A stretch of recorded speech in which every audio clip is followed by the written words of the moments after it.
Okay, well, another signing day. Just want to start off by just a few thank yous to, it takes a lot to get into a position, so especially first year to do what we did as a staff, but it's not just the staff. And the kids in the program were fantastic with helping us with recruiting. Their ability to understand that we value their opinion with these recruits was very well received with the young men. Cache Valley as a whole was awesome, bending over backwards with activities for our recruits as far as letting us get in when we needed to. Eating, academics up on campus were fantastic. The ability for our equipment guys, our video guys, our trainers.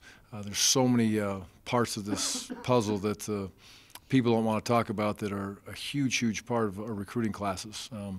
So thank you, everybody that was out there to help us. Our administration was fantastic in giving us the opportunity to get out where we needed to be quickly. So, my hat goes off to all those people. We appreciate that as a staff. This staff worked their tails off. They've been grinders now for a very quick period of time to turn around and get the amount of young men we have is impressive from a coaching staff. They did a great job, I thought, of team recruiting. You don't area recruit at this time of year. You simply get yourselves to where kids are available and you recruit individuals wherever they are. Some players were already existed as far as recruiting here, and we looked at all those young men, and so there's a lot to go around to get these kids in this position. So fantastic job by the staff. They're an experienced staff, but they worked extremely well together for both sides of the ball, and that is not always the case. And then to their families, I think it's cannot go without saying that the families of these coaches, when you're uprooted, you get a new job, you're in a new position to leave your families behind, which has happened many times. A lot of these guys are getting on planes tomorrow and going back and seeing their families for the first time. So I appreciate the moms and the kids that are involved with dad being away for a while. So that being said, a lot of success in this class, we believe. The evaluation process was very clean. We started with our core, the way we recruit. We want to recruit the state of Utah. We stuck to that plan, had some success. We wanted to involve obviously the Polynesian part of our program is a big part of who we are. I thought we did a nice job there. The missionary program, we've got a solid start there.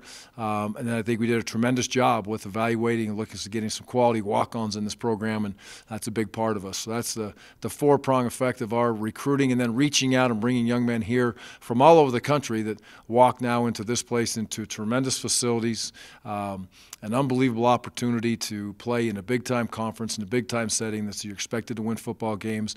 And then still, from my time here in the past and then now when we come back, the core of the group of the people, from Aggie Nation to the people in the community to the professors that our young men walk into, families, parents, moms, dads, mentors, grandmas, grandpas, whoever comes on the trips with these young men. Surely you don't get them all, but they walk away from saying, man, it would be really a great place for my young men to go to school.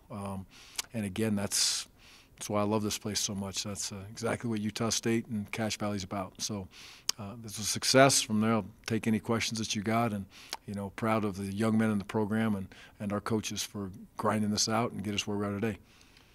Gary, Utah's obviously a big deal for you, and we'll talk a bit more about that. But what all of a sudden is the Northwest becoming a place for the Aggies? I mean, David Woodward was from up there, who's in our program, but why all of a sudden now a bunch of guys from there? Well, I think I don't think this. I know this. Stacy Collins has done a tremendous job of recruiting up there. I knew Stacy from afar, and I knew Stacy mostly because of my son played for him here. And, Chasen was in that meeting room with him and had tremendous, tremendous respect for Stacy on the field, off the field. It seemed like a very natural fit when we came here. And quite frankly, it took some time to go through the process with hiring Stacy and having him here, but it was a slam dunk everywhere you went. It was Stacy Collins is a great coach, and he's proven to be a great recruiter, and that's why the success in the Northwest. It has nothing to do with our time in the Northwest. It has the time with Stacy Collins being in the Northwest, and his ties there. He has very good ties. He is a tireless worker in recruiting. He's honest, he's truthful, and he's a very good evaluator. just a big deal for you guys to be able to get Hunter Hill-Lay to No doubt. flip a Washington State commit. USC was really pushing after him strong. So yeah, just how big of it, how exciting is it to close out the class like that? Yeah, Hunter was, first of all, it's very exciting, to be able to stick in there. And it's a credit to the fact of the matter is recruiting is still a relationship business. That doesn't always pay off. But in our opinion, as a staff, it is a relationship business. And I've known, and his daddy played here. That helped, right? That's a big deal for Pops when they came on the trip. But I started to know Hunter a year ago. I was a true believer in Hunter from the very beginning. He knows that. He knew that through the process. While I was at Utah, he knew what I thought about him as a player, and was extremely honest with him as we went through the process. And, we recruited him the right way at our time at Utah. And when we came here, it was very obvious. So the first phone call I made was to Hunter, to be able to say, Hunter, get here. And, and Cooper was the same way. Those are two of the first phone calls that I sat back and said, these are guys that right now I want to make sure they know what I've been talking to him about for the last 6-8 months is a fact. And then you go through the process. He commits. He's where he needs to be. He's ready to go. And all of a sudden, it flips upside down about whatever that was, a week or so ago. And he has to make a very difficult decision because, the programs out there in the Pac-12 are great programs, right? And we'll never discount the fact that there's great programs, there's great coaches, and we're going to compete like crazy. We'll never talk bad about any program in any way, shape, or form. All we're going to do is, again, talk about who we are. And I think our relationship and the time we had that relationship with Hunter was what gave us the opportunity to win that recruiting battle in the end. Coach, can you talk about the quarterback depth chart now? And with Cooper added to it, it's incredibly talented. And just how much that means to you to have that deep of a chart, but then also that talented of a QB. Yeah, it's you want to recruit talent at the quarterback position. There's only one guy that really gets the ball in his hands every play, right, on the offensive side of the football, and that's the quarterback. And we have a very talented quarterback. Jordan is our quarterback. You want to create competition there. Our goal is to always have 4 quarterbacks on scholarship as much as we can. And we all know with the situation, and we all hope that Jordan has 2 more years to play at Utah State. We all want that. We all believe that's going to happen. But he is going to have what we hope is a fantastic year. Then there's going to be a decision that's made at that point for that young man. Again, we hope it's here, and we hope he stays. And right now, I'm sure that's exactly what his plans are. But when you go and recruit and you have a chance to be able to get Josh in the program, you have a chance to get Cooper in the program, and you have the existing quarterbacks that we have, yeah, that's 5 on scholarship right now, but that's the way you want to space it for where we are. I think, Cooper brings an unbelievable ability to compete, play at a high level. He's a champion. Everything he does. The guy wakes up and I think he drives to work and he's the champion. He wins every day he goes to work. Everything he does, he takes first place. It seems like he's done it his whole life, and that's impressive. He's a great student, and Cooper's right there every day. He's right in the middle. Okay, every day's a good day for Cooper. I'm not saying there's, I don't know what days are great. I don't know what days are bad, but every day's good, and that's an awesome trait to have as a quarterback. And Josh is the same way. Getting to know Josh as far as he's extremely talented, big, long, talented athlete. Looks like Jordan when he was.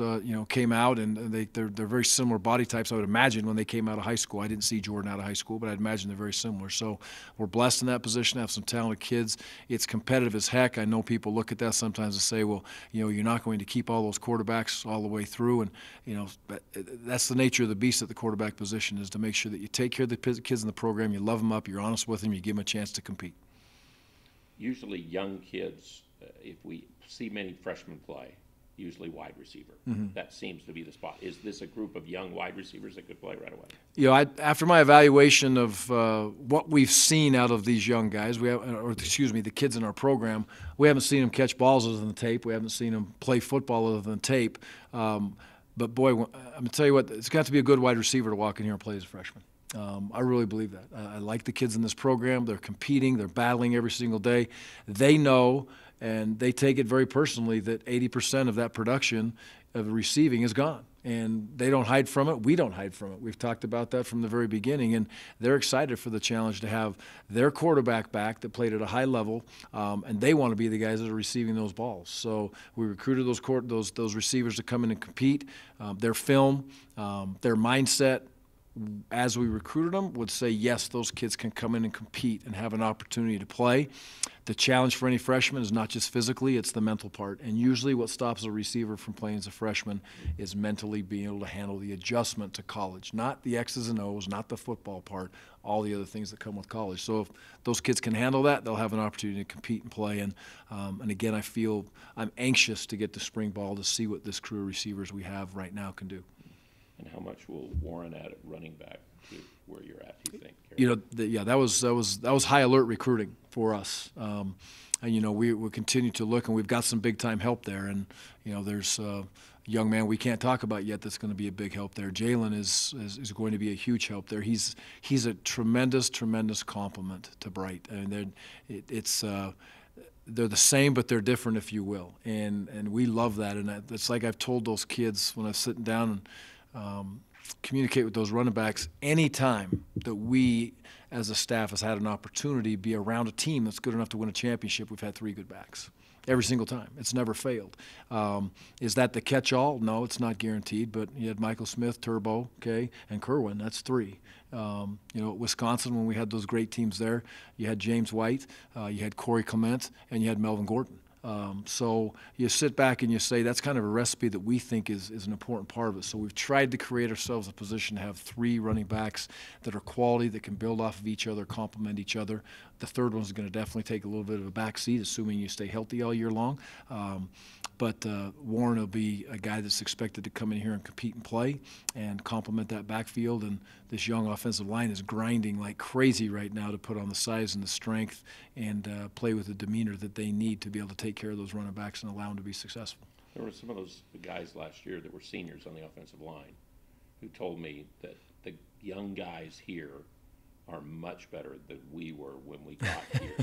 I mean, and obviously they were seeing development at that point, Yeah. but that's going to have to happen Yes. for some of that line. There's no doubt. You know, the key to this offense, when it's all said and done next year in January, when we're talking about the season, it will be how the offensive line replaced the players that they had, and how the production came out with the wide receivers. You know, that's going, and the tight end, quite frankly, that's going to be the key. But this offensive line crew, there is a reason why we didn't go out and recruit 4 JC offensive linemen. When we came in, we sat back, we took a big deep breath, we put the kids in the indoor, we evaluated their skill set, got to know them, sat down, had discussions, got all the information from Coach Schultz, from his strength numbers that he had before he left and went to Texas Tech, and we studied this program inside and out and dissected it. And when we walked out of it as a staff before we went recruiting, we said we were comfortable with the development that needed to take place that would give us a chance to have a quality offensive line. And I'm proud of the way those kids are lifting and grinding and training every single day right now. So, you know, so far so good. A lot of work to do, but I like them. Several signees from Utah County. How big of a deal is it for this program to entrench itself into Utah County? Utah as a whole, I don't know if we really break it down to Utah County or anywhere else. We go to where the players were.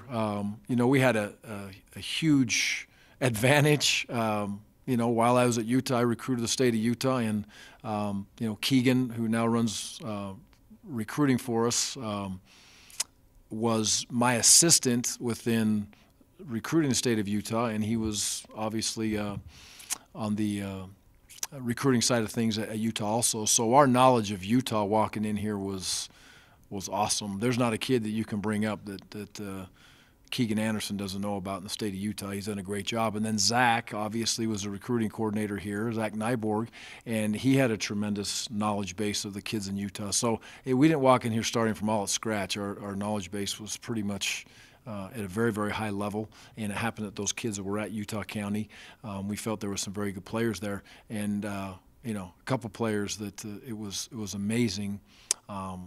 The lack of recruiting until late that those couple of those kids got, I was amazed. Still, you made hay when you were here before with walk-on Utah kids. Yep. And it works here, and it can work still. It absolutely can. And you just look at that tape right there, and I don't care if you bring me a 40-year veteran football coach that's coached college football and been highly successful, or you bring somebody that's an amateur watching that video, and I would challenge you right there to turn on that video we just had, and it does have walk-ons on there, and it has scholarship players on there, and I guarantee there'd be a lot of mistakes by an expert evaluating that tape saying who's a walk-on and who's a scholarship kid. And that's a credit to the young men. It's a credit to the coaches that went out and battled like crazy to recruit them and understand where they are. And then it's a credit to those kids and their families that are going to allow them to come here and walk on. And also they know what's taking place, right? You know, walk-ons get awarded here. If you get in a position to be a key contributor and those numbers work out, there's no magic crystal plan to say, hey, this is what you have to do to be a scholarship guy. But chances are good if you move yourself in the direction to receive aid at some point during your career. And it's just a big part of our program. I think the way we treat them is big too. Yes, somebody else is paying for their school, but that's it. Nothing else is different. And that's unique. It's not like that in very many places. I know that. Coach, can you talk about the former players? I know you're not a big social media guy, but a lot of guys on. How'd you know that? I don't know. I look through on InstaFace, Twittergram, and I can't find you at all. No, I'm in my living room watching TV. A lot of former players got on there today congratulating the kids who have signed on, and also had a lot of kind words to say about you. How much does that mean to you as a coach who was here, left, came back, but then these kids think the world about you who would play for you in the past? Well, Keegan had the idea. He hit me with it 3 or 4 days ago to say, what do you think about putting this out there and asking those guys to say something? And so Keegan reached out to them. I reached out to a few of them. But I did listen to every single one of them, and it was awesome. The fact that they would do it at this time of year, and not one of them, a lot of them are irritated because they couldn't do it because a couple of them are on cruises and doing some different things. They couldn't get it done. But, Donald Penn, I met him really for the first time when we came up here when we first got the job, and for him to come out and what his quotes about his degree, and that's cool. Those former players that want to come back and say positive things, that to me that's coaching. To be able to be involved in kids' lives now, and hopefully the influence that we had them as a staff. I don't say ever say it's about me, and I'll never say that. But for them to say those kind of things about their experience here, it means the world to me in coaching, because that's what it's all about. That's way more important than wins and losses. And there's going to be, at least a couple of guys that played at Utah that'll have 1 year to play here that you're going to come and bring? 5? I don't know that. I can't comment on how that. does that work? Okay, so graduate transfers in general. When can they be announced? Yeah, really when they graduate and they get up here, they get enrolled and they start they have to be participating. enrolled. Yeah, Okay. in workouts. So, but yeah, we are planning on some graduate transfers, definitely helping our program, and we're planning on 3 of them. And they're like junior college kids. When you bring those young men in, you expect them to come in and compete and play at a high level. And we'll always look for those kids at those special spots. So we Nowadays, want that to everybody happen. has to look at There's no doubt. Yep. graduate transfers. Yep.